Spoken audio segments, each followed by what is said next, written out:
Olá pessoal, sejam muito bem-vindos a mais um episódio do Capital Business Podcast, o seu podcast de negócios, empreendedorismo, vendas, mercado financeiro, investimentos.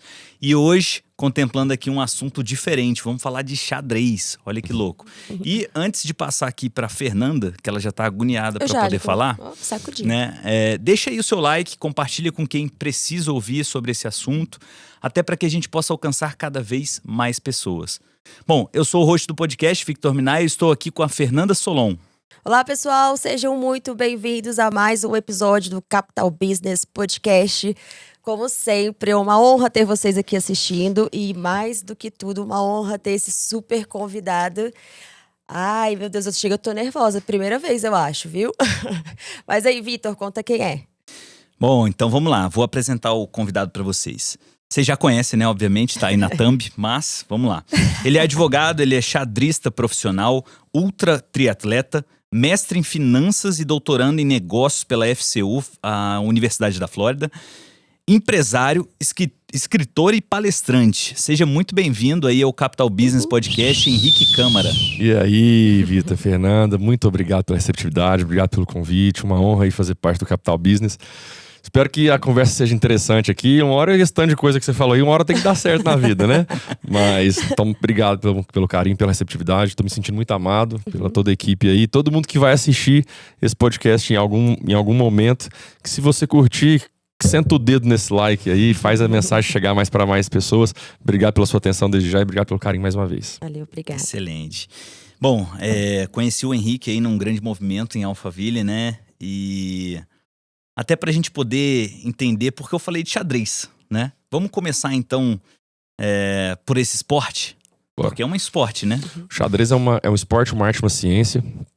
E eu sou enxadrista profissional desde os 12 anos de idade praticamente. Aprendi com meu avô aos 11. Comecei a competir muito rápido ali. Eu tava em Xangri-Lá, cidade pertinho de Porto Alegre, disputando o primeiro campeonato brasileiro de xadrez. De lá pra cá foram horas incansáveis sobre um tabuleiro, pensando, refletindo. Tive aqui em Brasília jogando um brasileiro sub-14 ali no antigo Hotel Naum.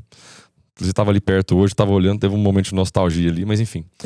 Esses momentos que o Henrique desenvolveu habilidades e eu acabei trazendo para minha vida profissional, né? Então eu acabei tendo alto rendimento do xadrez, cheguei a morar uma temporada nos Estados Unidos, outra temporada na Europa. Mas hoje, graças a Deus, eu pude extrair do xadrez as habilidades, os mapas mentais, né, que foram produzidos, e hoje eu consigo utilizar isso em negócio, em network, virou um branding mesmo, virou uma propaganda no caso, porque eu sou suspeito para falar, mas acredito que o xadrez seja uma das melhores ferramentas pedagógicas do mundo para pessoas desenvolver habilidades de alta performance. Bom. Legal. Você falando de xadrez me remete a algo muito confortante, porque o meu pai sempre gostou muito de xadrez. E ele ensinou pra gente jogar xadrez, claro que nem chega perto, né, da sua habilidade. Nem um pouco, não vou nem conversar muito pra não passar vergonha, né, Vitor? O Vitor falou, meu Deus, que vergonha.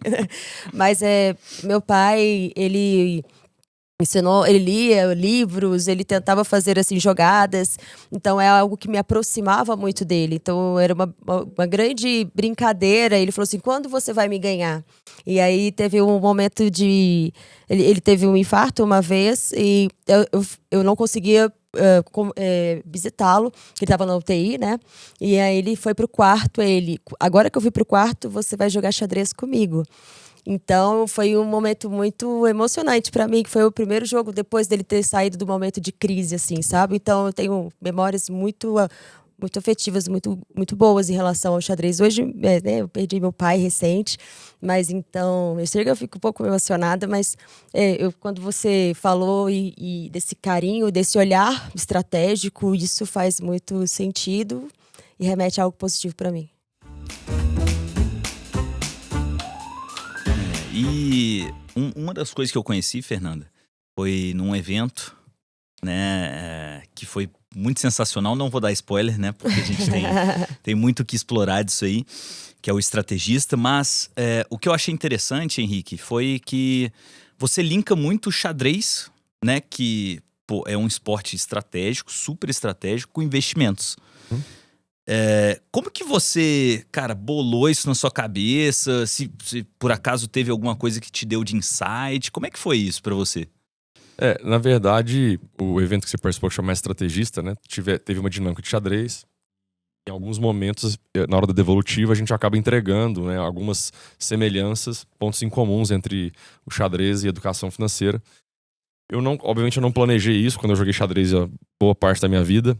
Quando eu migrei para o mercado financeiro, eu comecei a ver que eu tinha já uma bagagem construída, carregada, trazida do xadrez ali. E normalmente tomar decisões financeiras, tomar decisão rápida sob pressão, para calcular, para ter uma lógica, um raciocínio rápido, ou esses tipos de habilidades, eu pude perceber que eu tinha uma habilidade acima dos meus companheiros profissionais do mercado financeiro. E eu fui linkando isso ao longo do tempo e fiz algumas formações de inteligência emocional, de liderança, de alta performance, e eu pude perceber realmente que essas habilidades elas foram trabalhadas em mim no xadrez e que estava me sendo útil na vida profissional. E aí o negócio evoluiu, eu acabei levando isso para minha tese de mestrado, e aí eu fui ver se realmente tinha uma correlação. Então, já que eu acho que tem correlação, vamos fazer um estudo, e aí academicamente, se a minha hipótese parar de pé, beleza, eu realmente posso sair falando para as pessoas do que eu tô sentindo. E aí, muito grato à FCU, né, Florida Christian University, que me deu essa oportunidade. E lá eu desenvolvi um trabalho. Eu cruzei o xadrez, arte, esporte e ciência com a ciência e educação financeira. E eu fiz os cruzamentos e, obviamente, para um trabalho científico ter validade, tinha que ter amostragem, né? Tinha que ter feito o estudo em pessoas. E aí nós fizemos um grupo que não jogava xadrez, um grupo que jogava de forma amadora e um grupo que jogava de forma profissional. E nós achamos muitas correlações, foi muito legal. Então, academicamente testado, comprovado. Existe aí uma correlação grande entre perfis de investidores com enxadristas, com nível de habilidades desenvolvidas. Então foi muito legal. E, cara, e aí surgiu a ideia do livro, do treinamento, né, que você participou. E já dando um pouquinho de spoiler, né, nós estamos com um evento chegando em Brasília, né, que vai ser uma renda perpétua, e lá nós vamos trazer essa dinâmica do xadrez para negócios e para investimentos em si. Então, sim, é mais ou menos esse link. Foi por acaso que eu entendi que tinha link, mas com certeza tem um link muito legal. E tô feliz com a proporção que esse cruzamento tomou na minha vida. Perfeito. Falar em cruzamento e em situações, você é de Brasília, você é advogado, ok? Como foi essa migração, assim, você sair como a profissão, né, como advogado, e foi na parte de investidor, entrar nessa esfera? Poderia contar um pouco pra gente? Sim, fiz direito por pressão familiar. Foi bom, porque... Que muitas das vezes era padrão na época, né? A gente foi ensinado, estuda uma boa escola, tira boas notas, arruma um bom emprego, ganha uma estabilidade financeira. Acho que até hoje o sonho da minha mãe é que eu seja juiz federal, para que eu tenha uma segurança financeira, né? Tudo bem, foi o que ela... De repente foi o que ela herdou dos ancestrais dela e quis passar para mim, tá tudo bem, né?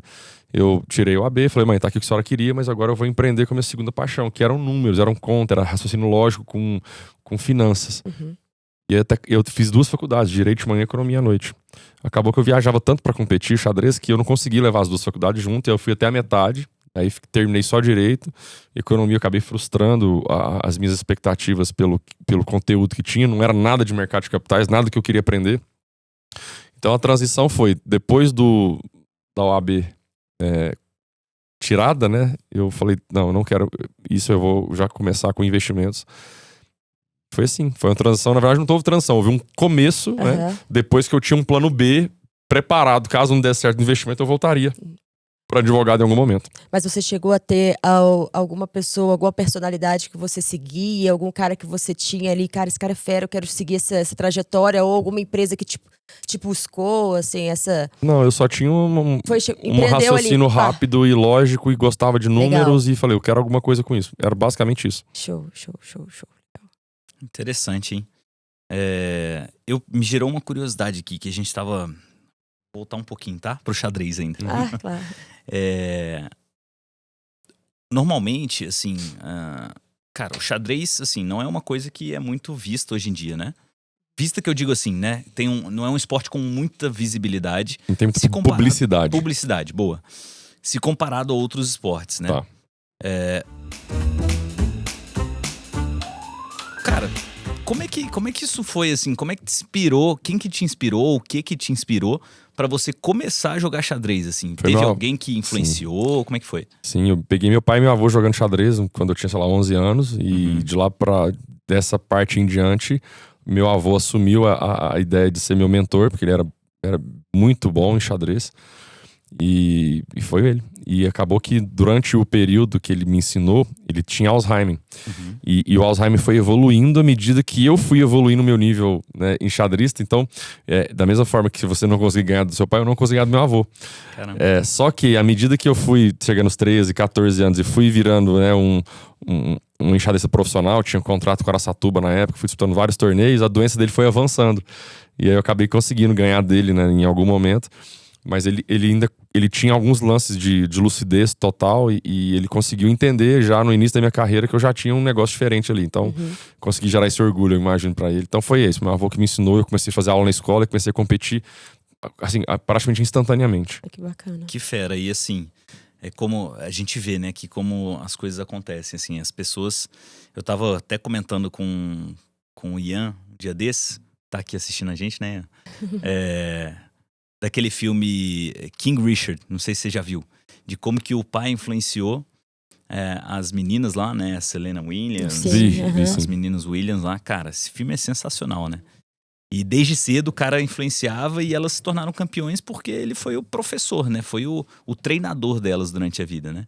E como a gente consegue absorver isso e levar, né, pro nosso meio, enfim. Hoje você trabalha também com isso. Sim. Faz parte dos teus negócios, né? Com certeza. Interessante.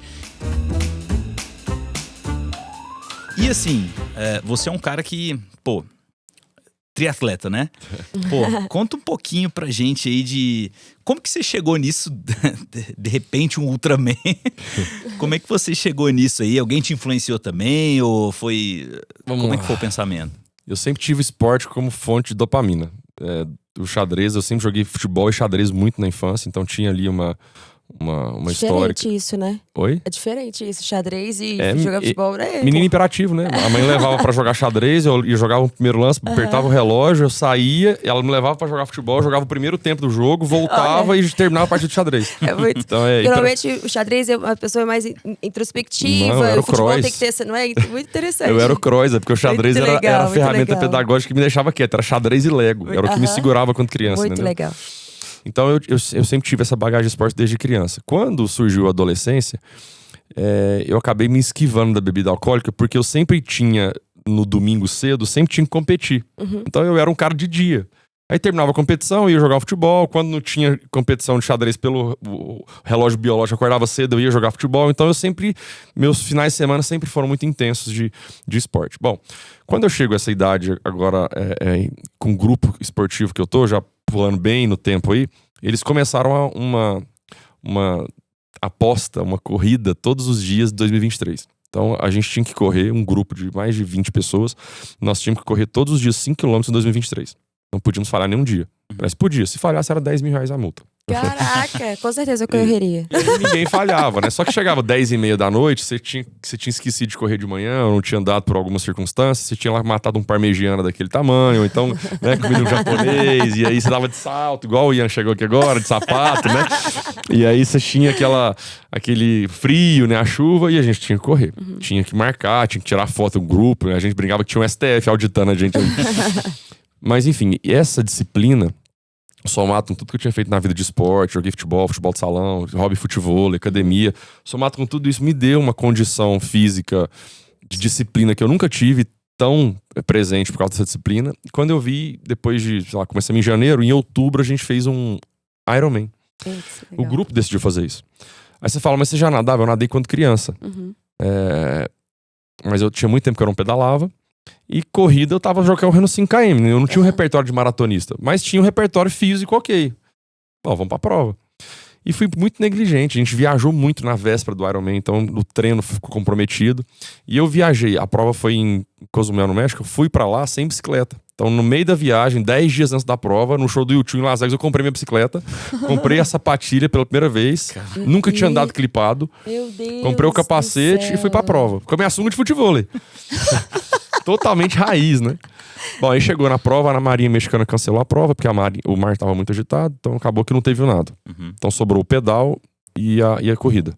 Consegui pedalar bem, pedalei ali os 180 quilômetros em 6 horas e pouco. No finalzinho do pedal me deu uma cãibra, porque eu não tomei a bendita cápsula de sal, que tem que tomar. Tem que tomar, Aí essa cãibra me fez chegar meio quebrado assim pra transição pra corrida, eu tinha que correr uma maratona ainda.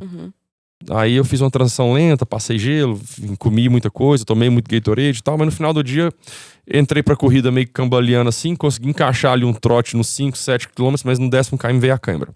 Nas duas pernas, porque veio na direita, eu corria com peso na esquerda, e aí faltava só 32 quilômetros. Como é que faz com cãibra? A hora que a cãibra chega, não tem o que fazer.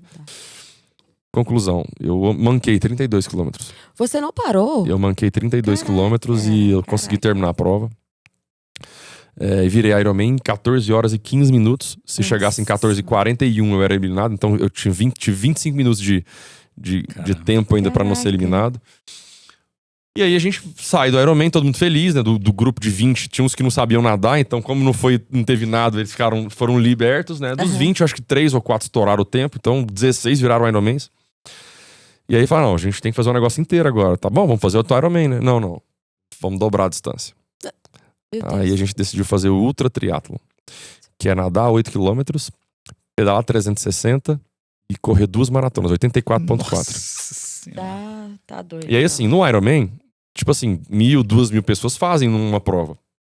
Só que no Ultra Triathlon, como dobra a distância e tem um negocinho chamado antidoping, aí dá muito menos pessoas. Então nessa prova de fevereiro, lá em Claremont, na Flórida, éramos 14 malucos pra fazer essa prova. Eu era um deles. Dos 14, terminaram 4. Você foi um deles. E eu fui um deles. Legal. 35 horas e 17 minutos. Cacete. Passei numa cobra em cima da primeira volta da bicicleta, uma cobra preta com a boca vermelha desse jeito. Gritei, passei em cima dela com a bicicleta assim rápido. Eu falei, Jesus! Passando em cima da cabeça da serpente. Peguei uma energia surreal. Ali eu falei, tem algo diferente aqui. Porque o meu medo era a bicicleta. Porque eu tinha sofrido no Ironman. Então, como é que eu ia pedalar o dobro da distância que eu tinha sofrido no Iron? Nossa. Então, assim, nadar foi bem. Eu nadei em 8 km em 2 horas e 50. Então, de 7 às 10 estava nadando. Entrei no pedal 10 da manhã. Fui até às 5 horas da manhã. Então, de 10 às 5, deu 17 horas de pedal. Então, teve esse episódio da cobra na primeira volta. E teve a hora que escureceu, que foi o deserto. Que veio o frio. Veio um vento de derrubar a bicicleta, aquele vento pré-chuva, sabe? Daí veio a chuva, me molhei, veio o frio, baixa visibilidade. Ali metade dos 14 caíram. Então 7 caíram ali. Mas aí depois desse deserto do vale, veio a selva, veio a recompensa. Tinha uma lua maravilhosa, tipo essa luz que nós estamos vendo aqui. Ali foi a primeira conexão muito forte com Deus. E aí eu entreguei a bicicleta às 5 horas da manhã. E aí comecei a correr. E aí eu falei, olha, lembrando, né, do Iron, eu andei e manquei, falei, por que eu preciso fazer? Eu preciso não machucar. Tomei cápsula de sal pra caramba, tomei Advil, tomei paracetamol, os remédios que podiam, né? E eu falei, eu só preciso correr um tanto aqui pra ver se eu consigo descansar um pouco ou não, porque até então eu tinha dormido. Porque a regra é, você tem que entregar a prova em 36 horas. Então, se eu nadei em 3 e pedalei em 17, 20 horas. Então eu tinha que correr 2 maratonas em 16. Andando você não faz em 16. Trotando você faz em 14, 15. Então eu tinha que trotar um pouquinho, correr um pouco pra ganhar uma gordura. Eu falei, vai que estoura de novo uma cãibra, uma lesão, eu tenho que andar. Então deixa eu ganhar uma gordura aqui. Não vou dormir, não. Aí tomei cápsula de cafeína e fui pra cima. Meu Deus do céu. Tinha um remédio TDAH que eu tomo também, que eu acho que facilitou a parada. Mas o fato é, eu corri 21 km. E aí eu já tava bem feliz. Eu falei, ninguém me tira isso aqui não. Sou Ultraman, já fiz aí a mentalização lá na frente, o roadmap negativo e comecei a visualizar lá o pódio e falei, cara, eu só não vou machucar, vou correr, vou parar, vou me alimentar, tomar uma cápsula de sal. Entrei num flow de desfrute momentâneo, sem ficar preso no passado ou no futuro, tava vivendo o presente ali, eu desfrutei a prova, foi lindo. Conseguimos criar essa gordura que eu falei. E no final, realmente, minhas pernas incharam muito. Eu tava com dor no joelho. Porque eu também não tenho 2 ligamentos. Eu não tenho nenhum ligamento cruzado anterior. Nem do esquerdo, nem do direito. Eu tenho 3 cirurgias no joelho. E fui pra cima deles e terminou a prova. 35 horas e 17 minutos. Caraca. A última volta foi acompanhada da galera que tava lá. Todo mundo contando o hino nacional. Cara. Tá filmado no Instagram. É arrepiante. Putz, é de arrepiar. Qual foi a sensação, assim? Ayrton Senna. Me senti Ayrton Senna. Mas porque é aquilo, você tá... Eu, pelo menos ali, na cobra já teria parado. Eu não seguiria nenhum. Mas eu falei, nossa, é o sinal pra eu voltar. É porque tinha tipo uma fazendinha. De cada volta da bike tinha tipo 10 km. Então você ia 5 e voltava 5. Aí lá no finalzinho da 5ª volta tinha uma cerquinha, era uma fazenda lá. Foi massa. Pô, parabéns, que legal. É a história da vida, né? Tipo... Não, Não, e aquilo ali, depois que você faz isso, acabou. Tudo, Não dá eu posso fazer tudo agora. Não dá pra olhar no espelho e me sentir ser um bosta mais. Não dá. Agora é falar, jamais. não, você Ultraman, tem que fazer isso, tá doido? Isso é difícil pra você. Então Você vai assinar o livro aqui pra mim, eu vou falar assim, eu quero que você assine o livro como o escritor e também como Ultraman, por favor, pelo amor de Deus, cara. Muito bom, sensacional. Sensacional. Parabéns. E você participou também do Legendários, né? Sim. Como é que foi essa experiência pra você? Porque também lá é punk, né? Vamos lá, o Legendário a gente tem um código, né? Que a gente não pode falar o que acontece lá. Então, quando as pessoas perguntam, né? Eu falo, ó, desfrute o caminho. É a resposta que nós temos que dar. Mas basicamente o Legendários é uma imersão espiritual que tem uma exigência física lá. Uhum. Que as duas partes são muito intensas. E é uma oportunidade pra gente trabalhar no nosso lado masculino, realmente. E é muito bom. Tanto que as esposas que tem os maridos que vão dão depoimentos fantásticos quando os caras voltam. Uhum. Acho que vale a pena a gente investir nisso. É um investimento de tempo em tudo que você pode imaginar de espiritualidade, de mentalidade, de físico, né, de experiência. A gente ressignifica muita coisa na vida. Eu fui agora, fiz lá também, fiz em Miami, nos Estados Unidos, a convite do professor Bruno Portigliatti da FCU. A gente foi junto, foi com uma turma legal. É um dos marcos na vida também. Queria dar mais detalhes como do Ultra, mas como não pode, mas entenda como um desafio físico e espiritual muito intenso. Acho que vale muito a pena. Falar essa parte espiritual, como é pra você a relação assim com esse Deus? Como tudo envolto da sua vida, história? Você falou, né? Eu tive um tempo ali naquele momento da Ironman que eu... Isso. Eu sou racional, né? O enxadrista Henrique Câmara aqui pensa 10, 15 jogadas na frente. E quanto mais a pessoa é racional, mais dificuldade ela tem de se relacionar com o Espírito Santo. Uhum. Então eu tenho um QI, as pessoas acham que tem algo extraordinário. Não tem, meu QI é normal.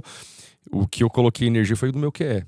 O meu QE, que é o coeficiente emocional, de curso, palestras, mastermind, de horas voo, né? Eu me empenhei muito nisso. E aí eventualmente, quando você entende isso, entende o jogo de network, entende o jogo de tudo que está acontecendo, o resultado chega. Uhum. E eu atingi esse resultado financeiro, essa independência financeira, que é o momento que você tem uma carteira de ativos que gera uma renda para você manter um padrão de vida desejado. Tinha uma certa liberdade, estava vivendo como um reizinho lá em Goiânia, zona de conforto e tal, só que parece que tinha um negócio no peito incomodando, parece que tinha um vazio ali. E aí, uma dessas imersões em São Paulo, eu comecei a ver uma turma que falava de um tal de reino, de um jeito diferente. Uhum. E eu comecei a voltar pra Goiânia e comecei a me sentir um peixe meio fora d'água, porque eu não tinha nem como conversar com as pessoas sobre isso. Meus amigos, né, de roda de cachaça e tal. Uhum. Apesar de nunca beber, eu tenho uns amigos pé de cana lá e eu amo eles de paixão, só que quando eu volto com um conteúdo diferente, uma linguagem, eu passei a não ter com quem compartilhar isso. E veio a pandemia, a gente ficou muito isolado, repensando a vida, e eu indo pra São Paulo e curso mastermind, alguns cursos clandestinos lá e trem. E aí cada vez mais eu tava tomando coragem, né, e desgostoso de voltar pra casa e coragem de aumentar ainda mais o nível de curso, palestra e investimentos nessa área. Aí eu faço um curso em Goiânia de finanças à luz do reino, ou seja, investimentos à luz da Bíblia, que é o Crowd Finance, que é o maior ministério cristão do mundo. E ali eu começo a entender, cara, tudo que eu fiz de errado na minha vida, eu arrumei confusão com a Bíblia em algum momento. Aí eu caso esse momento com esse momento geográfico de buscar conhecimento fora em São Paulo e vejo as pessoas falando desse tal de reino, e aí eu tomo uma decisão matemática ou racional de abrir espaço para essa espiritualidade entrar na minha vida. E aí eu começo a viver coisas extraordinárias, eu começo a me conectar com pessoas maravilhosas e Jesus, coincidentemente falando, eu começo a crescer meu negócio durante a pandemia. Aí em 2021 eu tomo coragem e vou de vez pra lá, pra São Paulo, pra esse ambiente que as pessoas respiram reino e onde eu fui escolado com isso, né, digamos assim. Uhum. Então hoje eu tenho um conhecimento de reino de mentores, né, então tanto o pastor Nicolete até o Pablo Marçal são pessoas que me ensinaram muito. O próprio curso Crowd Finance, nesse curso Crowd Finance, ele tem um livro chamado Seu Dinheiro, escrito por Howard Dayton. Nesse livro, nesse curso, a gente aprendeu que na Bíblia existem 2.350 versículos que falam de dinheiro, posse e bens. Uhum. Tipo, tem 400 que falam de oração, 400 que falam de fé, mas tem 2.350 versículos que falam de dinheiro, posse e bens. Então tem alguma coisa que Deus está querendo te ensinar que você insiste em não aprender. E aí eu falei, cara, a hora que eu fui ver os versículos, eu falei, caramba, cara, se eu tivesse lido isso aqui, eu não tinha feito esse. Aí você começa a ver tudo que você fez de errado na vida. E aí eu decidi, falar, eu vou parar de arrumar confusão com essa Bíblia. E aí eu começo a tomar decisões pedindo conselho pra ela, as coisas começam a acontecer e eu começo a ensinar isso pras pessoas. Aí começou a dar bom.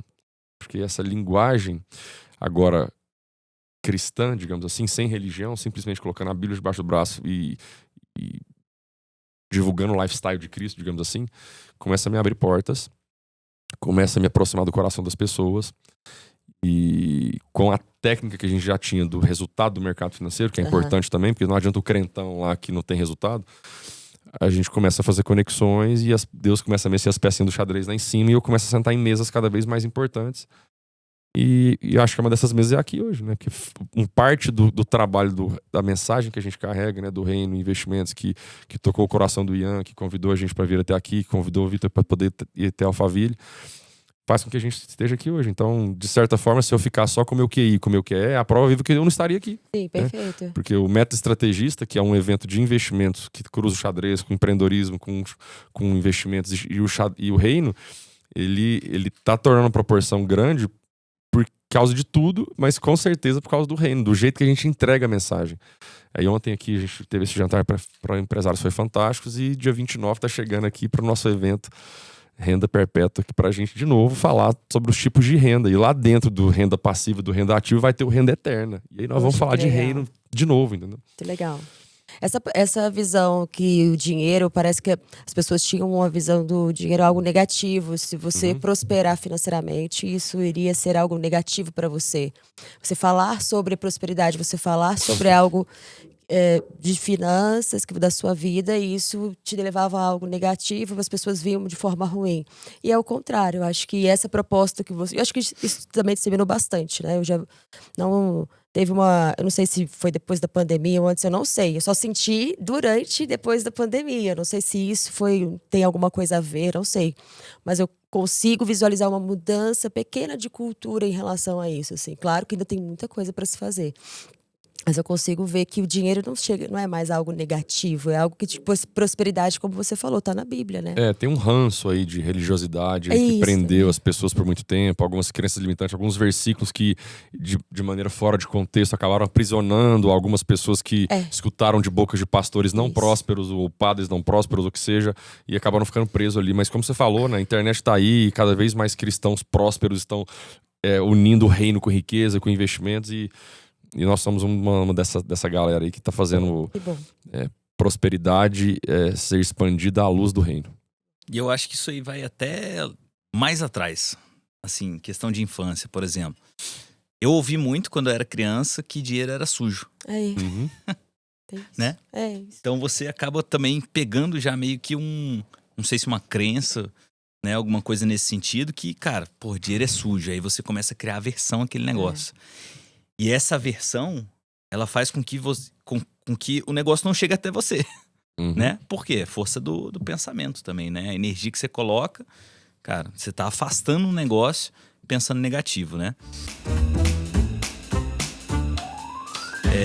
E você falou assim, cara, que você já teve várias conexões e tal.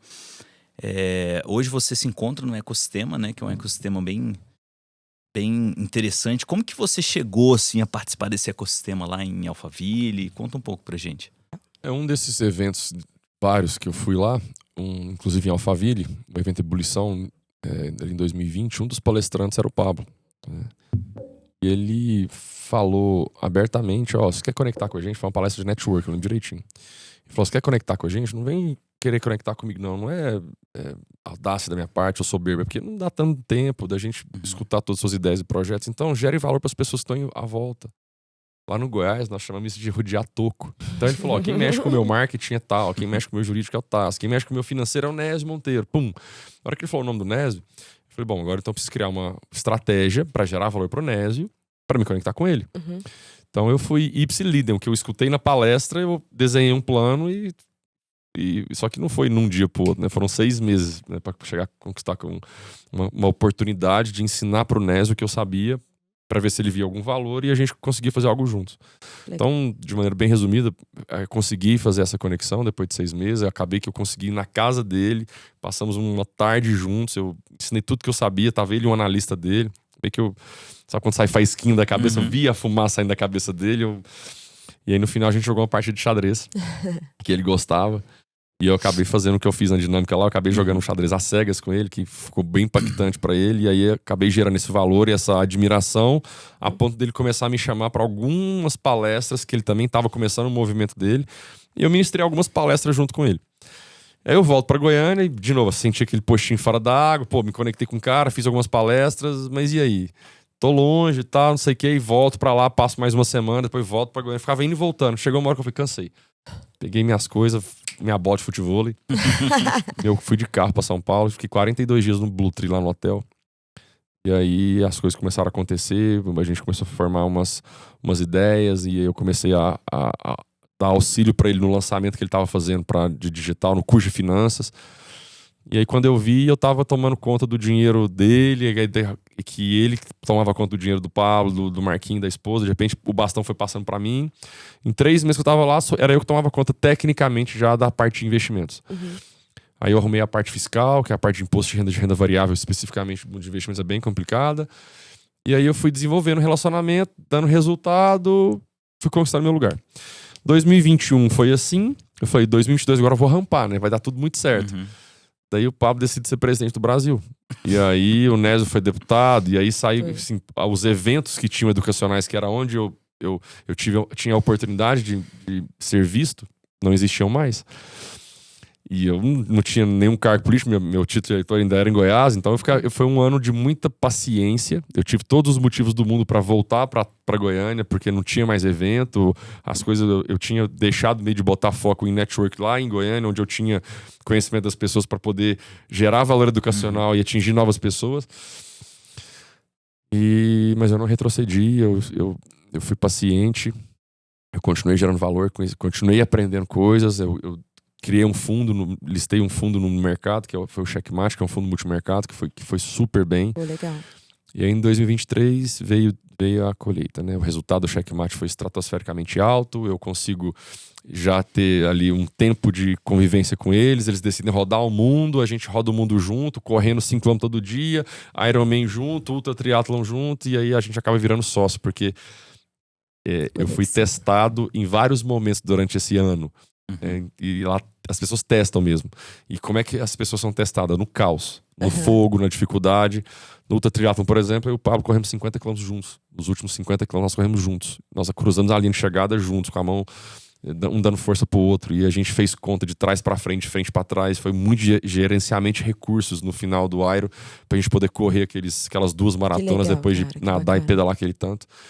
Então o esporte acabou unindo a gente de verdade, com resultado, e aí com o reino, né, falando a mesma mensagem. Então a gente tô muito feliz com a relação que eu tenho, não só com o Pablo, mas com as pessoas que estão ali. São pessoas que têm algo diferente, ele é muito legal. E fora isso também, você visualizou isso inicialmente, falou assim, eu vou chegar, eu vou me conectar e traçou uma estratégia, e o objetivo, você chegou no objetivo também, isso é um... Daí o método estrategista. Né? Isso é muito legal. Assim. Muito paciência, é um perfil que o xadrez me proporcionou muito, e fica a dica aqui pro nosso ouvinte, né, quer conectar com alguém, quer ter um plano de sociedade, quer ter um plano de parceria, tenha paciência, seja uma pessoa interessante antes de ser interesseira, aprenda a gerar valor. Perfeito. Tem toda uma aula aí de network que eu aprendi com ele, com outros mentores, eu executei e continuo executando até hoje, porque eu quero sentar cada vez em mesas melhores para aprender mais coisas, para que eu possa melhorar meu repertório, ser mais interessante a ponto que meu movimento fique cada vez mais forte. Muito bom. Eu posso só mais uma observação sobre essa história. Me encantou muito, principalmente eu tenho uma equipe, né, de equipe de vendas, e a gente vê uma ansiedade na conexão com aquele prospect, aquela conexão com a pessoa, o objetivo que ele quer chegar. E às vezes eles entram nesse mercado, né, de atuação, que é a parte de proteção de renda, com muito conhecimento, muito conteúdo, eles já são empresários, migram para essa carreira. Ele fala, caramba, eu vou ter que ficar ligando, implorando, pedindo. Então é uma sensação de inferioridade, sendo que eles já estão aqui, vão fazer isso aqui. Eu falei, não, você não vai fazer isso aqui, é questão de estratégia. Então, é muito legal, assim, e eu vou com certeza pegar esse podcast de hoje, eu vou juntar toda a equipe. Falei, tá vendo, um cara fantástico, extremamente inteligente. Ele não se diminuiu na fala quando ele quis chegar na pessoa que ele admirava, que também é uma pessoa com muito conteúdo. Eu quero que em algum momento, achei isso fantástico, em algum momento eu faça com que o Pablo Marçal ou a pessoa que conecta ele se conheça um pouco, eu passe o meu conhecimento para ele. Eu achei isso fantástico, assim, sabe? Eu quero que ele me escute, porque eu sou bom. Eu quero que ele aprenda comigo. Ai, muito fera. Eu ouvi da boca parabéns. dele, você tá me desbloqueando no mercado financeiro. Muito fera. Parabéns, Obrigado. parabéns. Show de bola. Você falou muito aí em servir, né? E, cara, qual que é a importância pra você de servir, assim? Olhando pra trás aí, a tua trajetória e tal, qual foi a importância pra você de servir? Biblicamente, é maior que serve. Romanos 12, se você tem um dom de ensinar, ensine. Se você não tem um dom de ensinar, mas você tem um dom de servir, sirva.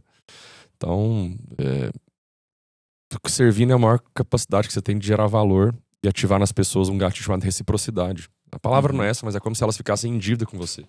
E qualquer coisa que você venha fazer depois, já que você gerou valor para ela antes, você consegue ali um advogado, uma defensora, uma cúmplice, uma pessoa que vai fortalecer seu movimento. Então, servir é a manifestação do amor ao próximo, né?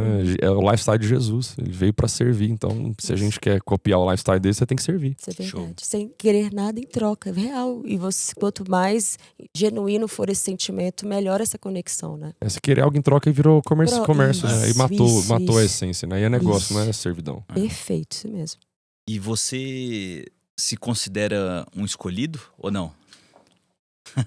Sim, né? Acho que todos nós somos escolhidos, né? A pergunta é, será que a gente tá escolhendo ele também? Então, Jesus bate na sua porta, você tem que abrir. Caraca. Ele não vai abrir a porta pra você, né? E eu não tava abrindo essa porta. Até racionalmente eu decidi andar nessa parte mais espiritual.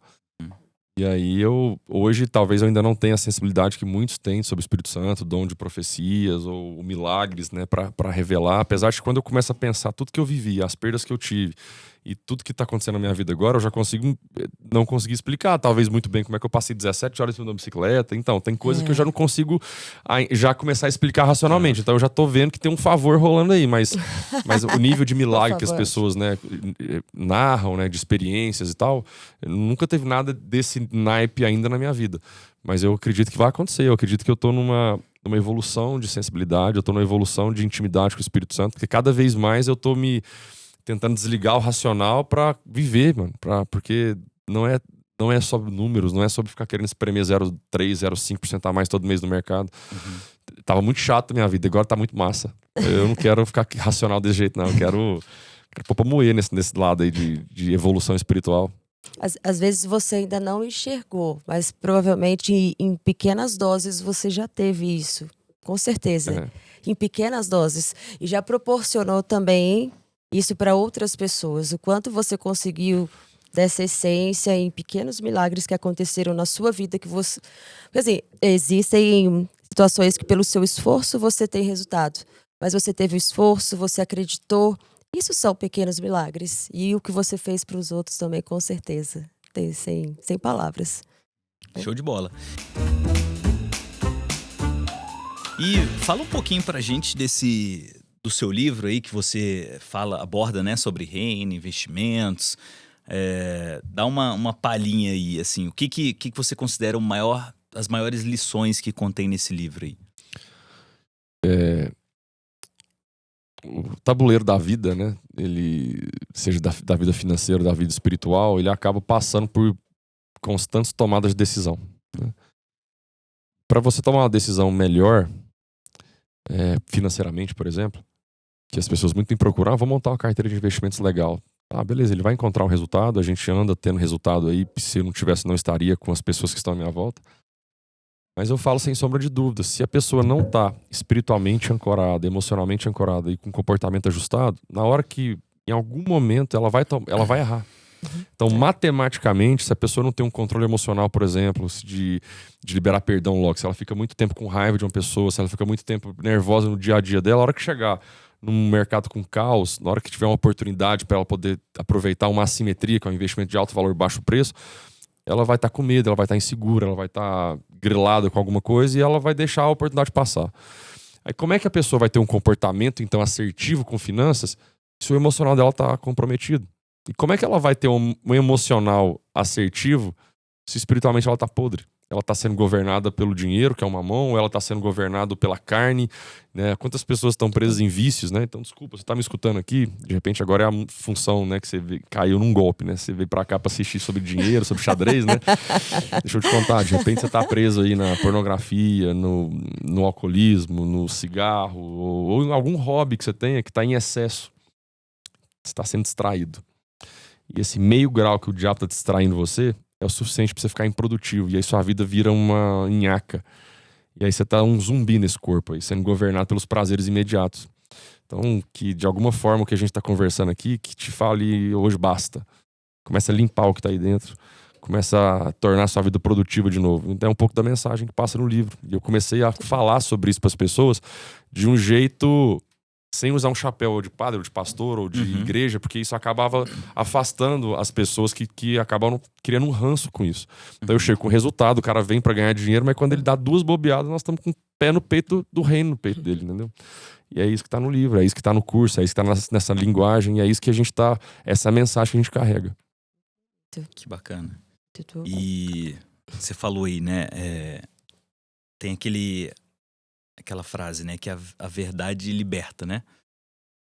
Que a maioria das pessoas hoje, muitas, talvez, vivam muitas coisas na mentira, né? E elas mentem pra si mesmas.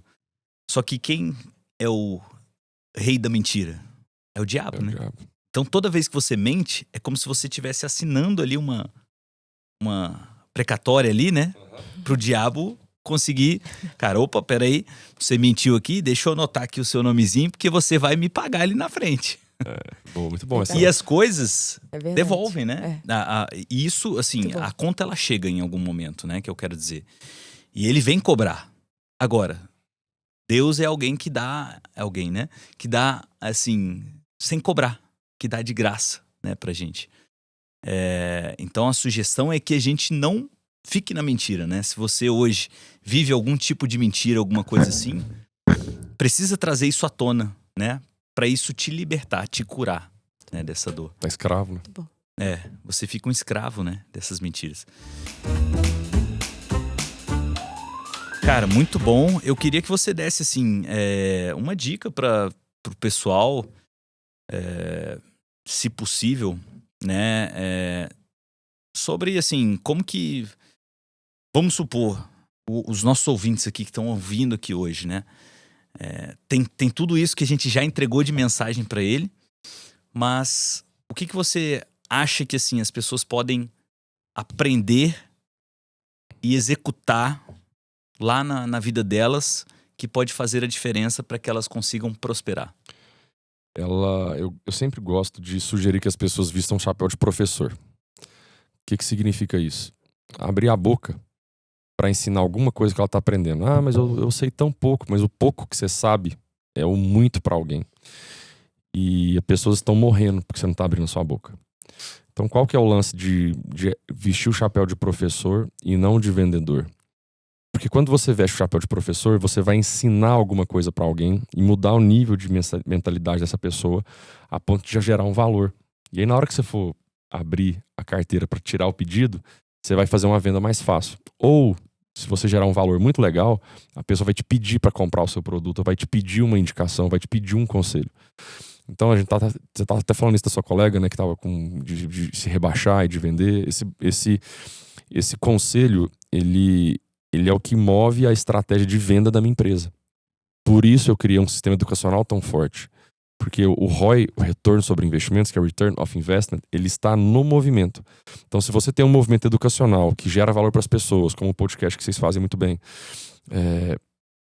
você acaba atraindo pessoas e criando um movimento. E naturalmente, como a gente estava conversando antes da gravação ir pro ar, isso dá negócio, isso gera movimento, isso gera reciprocidade. Então, o conselho aqui para o nosso ouvinte é: vista o chapéu de professor no sentido de você abrir sua boca e ensinar algo para alguém. no meio do caminho e somente no movimento, você vai descobrir o próximo passo. E aí, eventualmente, você vai vender, você vai capitalizar, você vai monetizar, só que você vai descobrir que não é sobre 1 milhão que você vai ganhar ou os milhões, é sobre a pessoa que você está se tornando no processo. Você vai se sentir produtivo, você vai desfrutar o presente. Não tem produtividade nem no passado nem no futuro, só tem no presente. E a pessoa que fica presa lá no passado, ou ela está presa nas tristezas, aí vem a depressão, ou está presa no sucesso, fica presa nas glórias do passado e o mundo tá mudando, ela tá morrendo. Aí daqui a pouco ela não tem mais glória nenhuma porque ela não continuou se evoluindo. E a pessoa que tá presa no futuro é aquela pessoa ansiosa, seja por medo ou pressa do futuro. Sim. E para desfrutar esse presente, ensinando, recebendo feedback de vidas, como a gente vem, por exemplo, a pessoa vem para montar uma carteira de investimentos, ela encontra um resultado legal, ela tem elimina um conflito de interesse que tem muito nos bancos aí, em alguns escritórios de investimentos. Mas ela falou, cara, você me entregou muito mais que um investimento, uma carteira. Você me entregou meu casamento de volta, você me entregou minha alegria de volta, você me entregou minha saúde de volta. O cara começa a fazer triatlo, o cara começa a melhorar a alimentação, para de trair a esposa, liberta um vício, começa a criar um movimento de ensinar pessoas, começa a mudar a vida. De outras pessoas. Quando a gente chegar lá no céu, Deus não vai medir a gente pela quantidade de imóveis, de investimentos e lucro que a gente teve nas empresas. Ele vai medir a gente pela quantidade de pessoas que a gente levou para ele. E eu tô doido pra chegar lá e ver José do Egito cutucando Daniel e Salomão. Falar, o Henrique chegando, ó, saqueou o inferno, trouxe uma galera pra nós. Eu quero é isso, entendeu? Então o reconhecimento é dele, não de qualquer outra pessoa. Cara, tô chocado. Muito forte, né? Muito forte, muito forte, muito forte, muito bonito. E é tão lindo a gente ver pessoas do mercado, assim, que aparentemente, né, são pessoas mais frias e falar nesse sentimento e trocar essa essência. Muito, muito bom, muito bom. E até algo que, dentro do nosso mercado, a gente trabalha com a parte financeira, a parte, de uma certa forma, comercial sobre aquela nossa atividade, que toda atuação, todo profissional, ele tem que se vender e tal. Mas esse mercado financeiro é um pouco mais difícil sobre isso. Que é cuidar de uma rentabilidade de um terceiro, cuidar da parte financeira de um terceiro. Então gera desconfiança e isso gera um pouco de medo. E o Brasil tem uma cultura, né, do medo sobre quem vai gerir, quem vai cuidar, né?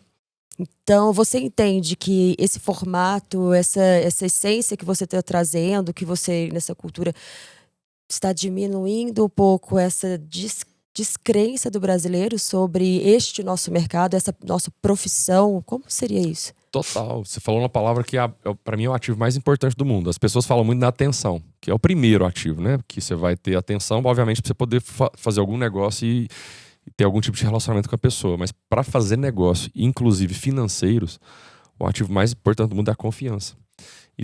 E esse movimento de tomar uma decisão, de estar numa ambiência nova, numa frequência nova, se permitir viver experiências novas, para formar novas conexões neurais, para formar novos pensamentos, depois novos comportamentos, chegar no resultado, esse rolê, chegando no resultado, atrai mais pessoas. E quando essas pessoas têm o resultado que você teve, você gerou uma experiência para ela e ela vai começar a falar, pô, eu confio nesse cara. Isso. Confie na Fernanda, confie no Vitor. Porque, cara, não foi só dinheiro, não foi só um seguro de vida, não foi só um imóvel que ele me vendeu, não foi só uma lata de tinta, não foi só um carro.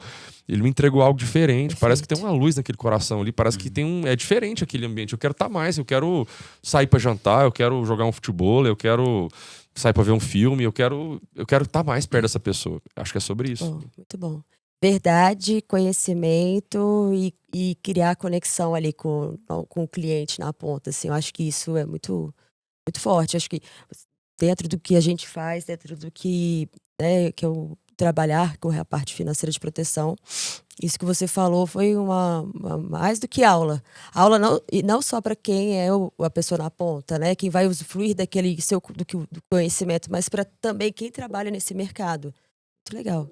Você sabe que eu vou ficar rodando você na minha equipe, com certeza, vai ficar muito tempo. Gente, ó, me desculpa, mas vocês vão ver a cara dele muitas vezes, tá? Só tô dizendo isso. E vamos fazer um movimento para dia 29, a gente tá todo mundo junto. Pronto, eu quero essa equipe inteira lá pra gente poder passar um dia inteiro junto, entendeu? Gostei. Porque nós vamos precisar de força, porque tem muita gente que precisa escutar essa mensagem. Muitas. E aí, essa pessoa tem que estar no dia 29 no evento. E você que tá escutando, você tem que estar no dia 29 no evento, você tem que chamar mais pessoas para ir no evento. Se você não abrir sua boca, as pessoas vão morrer porque você não tá abrindo a sua boca. Show de bola. Eu tenho uma última pergunta aqui. Não, eu tenho. Você viu, né? Foi o que eu falei. Muito bom. Mas ele riu, Vitor. Risadinha, né? Você viu? Vou dar uma bicuda, né?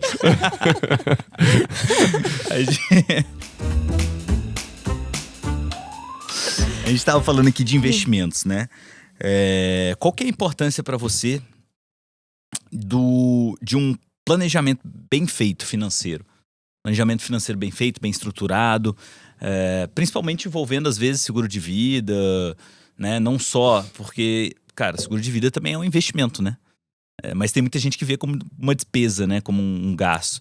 Como que é isso para você, assim, enxergar dentro do planejamento? Tá. Eu, como planejador financeiro que sou, eu sempre falo para os meus alunos e clientes, eu preciso responder 2 perguntas. Como criar uma carteira de investimentos que vai parar de pé diante da próxima crise, que nem sabemos quando e qual será.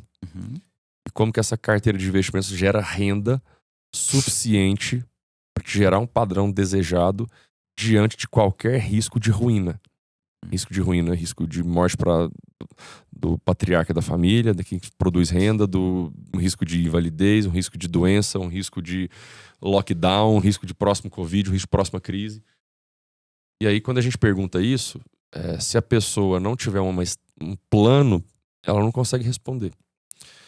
E sem falar mal dos gerentes de banco ou dos corretores que vendem qualquer tipo de produto comissionados aí, no final do dia, são poucas pessoas profissionais que perguntam isso para o cliente e estão realmente preocupados com o cliente conquistar a independência e liberdade financeira. O ponto é que o seguro de vida, ele é o produto que substitui as porcarias das previdências privadas que estão sendo vendidas, enfiadas goela abaixo pelos bancões nos clientes. Porque eles falam, a previdência privada é um bom investimento, porque lá na frente é livre de inventário, né? Inclusive tentaram até derrubar, agora não conseguiram, vai continuar livre de inventário. E depois de 10 anos na VGBL regressiva, você paga a alíquota mínima de imposto de renda, que é 10%. Tá bom, a ideia é maravilhosa da previdência privada. E eu até gosto da tese, tô pensando até em criar o meu próximo fundo em previdência, mas as tradicionais dos bancões aí são crimes, né? Do jeito que são vendidos para os clientes. Uhum. Então, já que o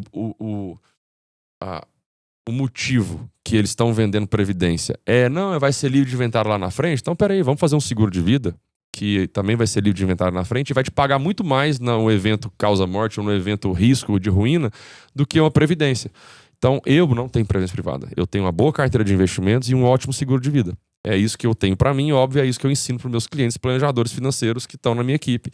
E essa é a mensagem que a gente carrega. Eu sou muito coerente com o que eu ensino. Tem uma frase de Cortella que é meu lema de vida.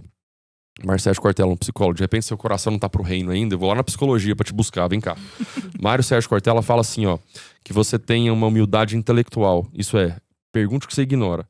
Que você tenha uma generosidade mental. Ensine o que você está aprendendo. De novo, ensine o que você está aprendendo. E por último, que você tenha uma coerência ética de viver o que você ensina. Então, não faz sentido nenhum eu vender algo para um cliente que eu não seja consumidor. Então, quando você vai no banco, o gerente do banco te vende uma carteira de investimentos, é aquele que ele tem? A mãe dele está investida naquela porcaria, daquela previdência, daquela poupança. Tem R$1 trilhão na poupança. Vê se tem cabimento um negócio desse. Muito doido isso. Então, o que eu tenho para dizer sobre seguro de vida e sobre demais produtos?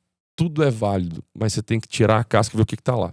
Como diz, a previdência é um excelente veículo, mas são pouquíssimas previdências que são feitas de maneira inteligente. Muitos clientes têm a PGBL e a PGBL só serve para quem declara o seu imposto de renda na modalidade completa. E tem um monte de gente que tem PGBL e não declara o imposto completa. Nossa, é um crime, porque se o cara te for resgatar, é 35% de imposto. Então, o que está faltando é verdade, mas é você que é o culpado, viu? Porque você ficar na posição de vítima culpando o gerente do banco, por que você não foi entender um pouquinho de educação financeira? E aí essa é a nossa bandeira. Tem que investir um pouquinho de tempo para aumentar o repertório, porque senão você vai passar a vida inteira correndo atrás do dinheiro, terceirizando as decisões de o que fazer com esse dinheiro para pessoas que estão conflitadas com o seu interesse. Dia 29/6, renda... Arrasou. Renda perpétua. Fantástico. Agora me surgiu uma outra pergunta. Existe alguma forma da gente se proteger de crise? Existe. Principalmente, assim, essas que aparecem, né? Como uma pandemia, etc. Qual que é a... Você acredita na Bíblia? Acredito. Você também acredita, né? Beleza. Só que você escutou uma frase: não coloque todos os ovos da galinha numa cesta só. Vou falar bonito agora. Você tem que investir em teses descorrelacionadas. Mas vou voltar para a Bíblia. Salomão, né? O cara mais sábio da história. Como de riqueza não tinha, né? fez um monte de coisa errada, envolveu com as moças erradas no final da vida aí, mas de riqueza o cara sabia falar. Ele escreveu Eclesiastes, tá escrito assim, Eclesiastes 11, 1 e 2. Empregue seu dinheiro em bons e diferentes negócios, e com o tempo terá teu lucro, pois nunca saberemos de onde virá a próxima crise. Pronto, tá aí. Ele já Perfeito. explicou. Ele respondeu o Vitor. Mais alguma pergunta aí, Fernanda? Não, é só agradecimento mesmo pela sua humildade, pela sua sabedoria, pela sua generosidade como pessoa, esse sorriso largo aí, isso não tem preço. Muito obrigada. Tenho certeza que vai ajudar ali todo mundo que tá escutando. E ninguém vai ter esse sentimento assim que foi pego numa pegadinha do... Não, tenho certeza que assim, porra, que bom que eu tô aqui, que bom que estou até o final. Parabéns. É uma gostosa, né? Obrigado, Fernando. Obrigado, Vitor. Obrigado pelo carinho. Obrigado, Ian. Obrigado toda a equipe. Capital Business aí. Tomara que vocês atinjam espaços e pessoas e mundos inimagináveis que a gente some força na mensagem aí. Obrigada, viu? Então, Henrique, só pra gente finalizar, compartilha aí com o pessoal onde que eles te encontram, nas redes sociais, enfim, o que você quiser deixar aí sobre, né, o seu Henrique livro, Câmara 10, né, a gente tem nossa live, nosso programa lá, o Café com Investimentos da Manhã Estrategista, todo sábado 9h30, e é ali mesmo, Instagram Henrique Câmara 10, mandou o direct lá, a gente vai conectar, tem mentoria, tem curso, tem franquia, tem negócio, tem mensagem, tem esporte, tem lifestyle, mandou lá, a gente conecta de maneira bem simples. Show de bola. E você, Fernanda? Onde que te encontra? Bem, vocês podem me encontrar no @FeSeguros e também, claro, no @Capital Business, que tá lá no Instagram, no Spotify, no YouTube. Por favor, siga a gente com muito carinho. E se você gostou, coloca o like. Pode passar aí para todo mundo que essa mensagem de hoje aí, eu acho que ela vai tocar muita gente. E você, Vitor, onde a gente pode te achar? Bom, vocês me encontram em @VictorMinaia ou então @canal do Broker. Se você estiver ouvindo no Spotify, cara, dá ali coloca suas 5 estrelinhas ali no nosso episódio, começa a seguir a gente, ativa o sininho para você poder receber os próximos episódios aí da gente. Muitíssimo obrigado pela sua audiência e até a próxima. Até a próxima. Tchau, tchau. É nóis. Boa.